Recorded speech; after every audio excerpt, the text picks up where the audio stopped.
شیطان الرجیم بسم اللہ الرحمن الرحیم۔ روحیت ہلال کے سلسلے میں کافی ملک میں ہنگامہ مچا ہوا ہے،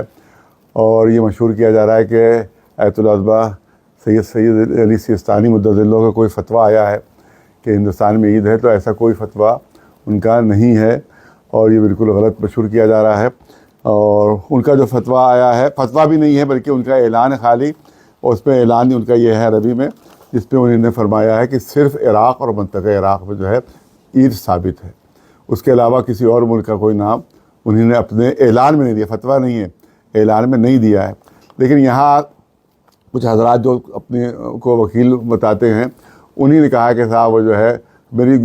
گفتگو ہو گئی ہے اور میرے پاس ثبوت موجود ہے کہ ہندوستان میں شامل ہے، جس میں احمد علی عابدی صاحب قبلہ ہیں، اسے کئی مرتبہ لوگوں نے یہاں سے بھی فون کیا گیا کہ آپ پاس جو تحریری ثبوت ہے آپ کو پیش کریں تاکہ ہم عوام کے سامنے دکھائیں، لیکن انہوں نے کوئی تحریری ثبوت پیش نہیں کیا، صرف زبانی طور پر کہہ رہے ہیں کہ سیستانی صاحب نے ہندوستان کو بھی شامل کیا، لیکن کہیں بھی سیستانی آیت اللہ سیستانی نے کہیں بھی ہندوستان کو شامل نہیں کیا ہے۔ اور دوسری بات جو اہم ہے کہ میرے پاس یہ توضیح المسائل آیت العظمہ سید علی سیستانی کی موجود ہے، یہ اردو میں ہے، انگلش والے میں دکھا دوں گا، یہ اردو میں ہے،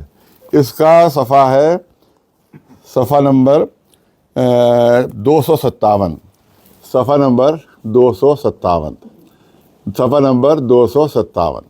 اس میں انہوں نے طریقے لکھے ہیں کہ کن کن طریقوں سے چاند ثابت ہوتا ہے، رویت ہلال ثابت ہوتی ہے۔ تو اس میں ایک جہاں وہ تحریر فرماتے ہیں کہ لکھا ہے کہ کہاں حاکم شرع کے حکم سے، مسئلہ نمبر 1740 ہے، مسئلہ نمبر 1740 ہے، حاکم شرع کے حکم سے مہینے کی پہلی تاریخ ثابت نہیں ہوتی۔ حاکم شرع کے حکم سے یعنی مرجع کے حکم سے، مجتہد کے حکم سے مہینے کی پہلی تاریخ ثابت نہیں ہوتی، یعنی چاند کا اعلان ان کے کہنے سے ثابت نہیں ہوگا، یہ ان کا یہ فتویٰ ہے، کیونکہ توحید المسائل میں ہے، اس کو فتویٰ ہم کہیں گے۔ وہ اعلان جو ہے وہ فتویٰ نہیں ہے، یہ فتویٰ ہے کہ انہوں نے خود فرمایا ہے کہ میرے اعلان سے چاند ثابت نہیں ہوتا۔ تو جب خود مرجع کہہ رہا ہے کہ میرے اعلان سے چاند ثابت نہیں ہوتا، تو کسی دفتری کے اعلان سے چاند کیسے ثابت ہو جائے گا؟ کسی دفتر والے کے اعلان سے چاند کیسے ثابت ہو جائے گا؟ یہ ہے اردو کی، اور یہ ہے انگلش کی اسلامک لاز۔ یہ آیت اللہ عظمہ سید علی سیستانی مدظ اللہ کے یہ دیکھیے، یہ پیچھے ان کی تصویر ہے اور یہ ادھر یہ ہے۔ تو اس میں صفحے پر انگلش ہے، یہ انگلش میں، اس میں صفحہ نمبر جو ہے وہ 317 ہے۔ اس میں آپ نے تحریر فرمایا ہے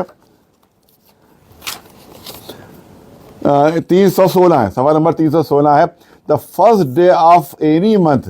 will not be proved by the verdict of a مجتہد۔ مجتہد کے حکم سے مہینے کی پہلی تاریخ ثابت نہیں ہوتی۔ مہینے کی پہلی تاریخ، جب عام مہینوں کی پہلی تاریخ ثابت نہیں ہوتی تو اس کا مطلب ہے کہ عید کی بھی پہلی تاریخ مجتہد کے، حاکم شرع کے، مرجع کے حکم سے ثابت نہیں ہوتی۔ اس میں یہ ہے کہ خود دیکھے یا دو آدمی گواہ دیں، عادل گواہ ہوں، یہ چاروں بتائیں۔ ہاں یہ اس میں ہم بتا دیتے ہیں، مہینے کی پہلی تاریخ مندرجہ ذیل چیزوں سے ثابت ہوتی ہے۔ وہ لکھ رہے ہیں آیت اللہ عظمہ سیستانی مدظ اللہ لکھ رہے ہیں کہ مہینے کی پہلی تاریخ مندرجہ ذیل 4 طریقوں سے ثابت ہوتی ہے۔ خود انسان خود چاند دیکھے، نمبر 1۔ نمبر 2، ایک ایسا گروہ جس کے کہنے پر یقینی اطمینان ہو جائے، یہ کہے کہ ہم نے چاند دیکھا ہے، اور اس طرح ہر وہ چیز جس کی بدولت یقینی اطمینان ہو جائے کہ چاند ہوا ہے۔ مثلا 10-15 لوگ جو ہیں وہ آ کر کہہ دیں کہ ہاں چاند ہوا ہے، اور ان کو یقین ہو ان پر کہ جھوٹ نہیں بولتے ہیں، تو ہم سمجھ لیں گے چاند ہوا ہے۔ اسی طرح 2 عادل مرد کہیں کہ ہم نے رات کو چاند دیکھا ہے، لیکن اگر وہ چاند کے الگ الگ اوصاف بیان کرے تو تاریخ ثابت نہیں ہوئی، کوئی کہے کہ ٹیڑھا تھا، تو کوئی کہے سیدھا تھا، تو کوئی کہے کچھ کہے، تو پھر وہ غلط ہو جائے گی، سب کی گواہی رد ہو جائے گی، سب کی گواہی رد ہو جائے گی۔ تو لیکن 2 عادل آدمیوں کے علاوہ کوئی دوسرا چاند دیکھنا، اگر لوگ دیکھیں، 2 آدمی آئے کہ ہم نے دیکھا اور 2 آدمی دوسرے عادل آئے کہ ہم نے نہیں دیکھا، تو وہ ختم ہو جائے گا، پچھلی گواہی ختم ہو جائے گی۔ اگر 2 آ جا کر کہہ دیں کہ ہم نے نہیں دیکھا، نہیں ہوا چاند، تو وہ عدالت ختم ہو جائے گی۔ تو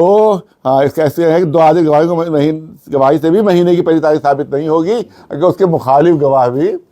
کھڑے ہو گئے۔ اسی طرح سے اگر شعبان کی پہلی تاریخ سے 30 دن گزر جائیں تب ماہ مبارک رمضان کی پہلی تاریخ ثابت ہو جائے گی، اور رمضان مبارک کی پہلی تاریخ سے 30 دن گزر جائیں تب وہ شوال کی پہلی تاریخ ثابت ہوگی۔ اس کے بعد اب کل 30 دن گزریں گے وہ، اس کا مطلب ہے کہ اس لحاظ سے، اس فتوے کے لحاظ سے پرسوں عید ہونا چاہیے، پرسوں عید ہونا چاہیے۔ اگر چاند نہ دکھائے تب، اگر چاند دکھائی دے گا 29 کا تو پھر وہ کل عید رہے گی۔ منجموں کی پیشین گوئی سے مہینے کی پہلی تاریخ ثابت نہیں ہوتی، یا اگر یقین و اطمینان ہو جائے تب جو انسان جو اس پر عمل کر سکتا ہے۔ حاکم شرع کے حکم سے مہینے کی پہلی تاریخ ثابت نہیں ہوتی، یہ وہ تحریر فرما رہے ہیں۔ تو اب سوال یہ ہوتا ہے کہ جب خود حاکم شرع کے حکم سے ثابت نہیں ہوتی تو جو ہندوستان میں بیٹھا ان کا نمائندہ ہے اس کے حکم سے کیسے تاریخ ثابت ہو جائے گی؟ لہٰذا ہم لوگ ہمیشہ بہار کو بنیاد بنایا ہم نے، اور جب بہار کو بنیاد بنایا تو بہار تمام علماء کا ہمارے پاس آ گیا ہے کہ وہاں چاند نہیں ہوا، نہیں دیکھا گیا، لہٰذا چاند کیونکہ ثابت نہیں ہے ہندوستان میں، لہٰذا پرسوں 11 ہی کو انشاءاللہ عید منائی جائے گی، اور آیت اللہ سستانی صاحب کی طرف غلط منسوب کیا جا رہا ہے، لہٰذا آپ لوگ 11 تاریخ کو عید انشاءاللہ منائیں گے۔ اسد رضا صاحب نے جناب بہار سے کہہ دیا ہے کہ کل نہیں ہے بلکہ وہ 11 کو ہے، وہ ہے امام جمعہ